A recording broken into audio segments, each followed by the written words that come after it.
Hi everyone, welcome back to another video from Gameplay Classic. In today's episode, we will be learning how to find your player ID in Dice Dreams. To find your player ID in Dice Dreams, open up the Dice Dreams app on your device first. Once you're inside the home page, tap on the menu button at the top left.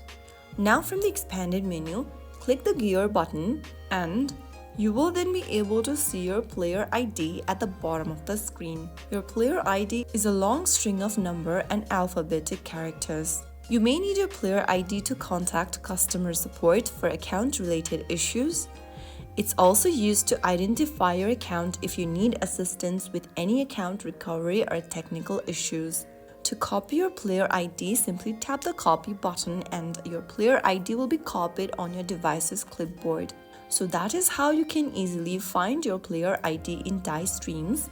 If you found the video helpful, like, share and subscribe for more Dice Dreams tips and tricks. I will see you in the next video. Thank you for watching.